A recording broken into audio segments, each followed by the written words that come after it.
بسم اللہ الرحمن الرحیم۔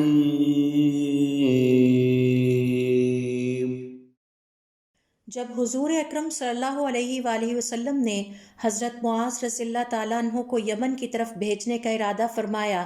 تو حضرت معاذ رضی اللہ تعالیٰ عنہ اپنی سواری پر سوار ہو گئے۔ آپ صلی اللہ علیہ وآلہ وسلم ان کے ساتھ چلتے ہوئے فرمانے لگے، اے معاذ، میں تمہیں وصیت کرتا ہوں تقوی اختیار کرنا، سچ بولنا، وعدے پورے کرنا، امانتوں میں خیانت نہ کرنا، یتیم کے لیے رحمت اور شفقت کا مظاہرہ کرنا،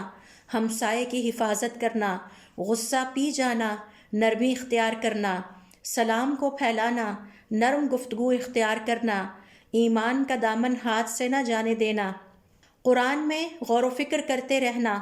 آخرت سے محبت رکھنا، اللہ کے سامنے حاضر ہو کر اپنے اعمال کا حساب دینے کا خوف رکھنا، اس دنیا سے زیادہ امیدیں وابستہ نہ کر لینا، حسن عمل پر توجہ دیتے رہنا، کسی مسلمان کو نہ برا بھلا کہنا، نہ گالی دینا، کسی سچے کو جھوٹا نہ بنانا، نہ کسی جھوٹے کو سچا بنانا۔ اے معاذ، ہر درخت اور پتھر کے پاس اللہ کا ذکر ضرور کرنا۔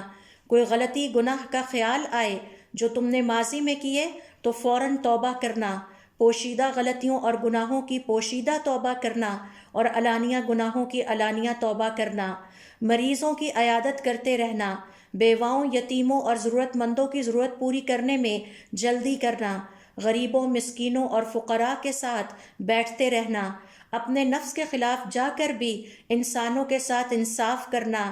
حق کی بات کرتے رہنا اور اس حوالے سے کسی انسان کی ملامت کی پرواہ نہ کرنا۔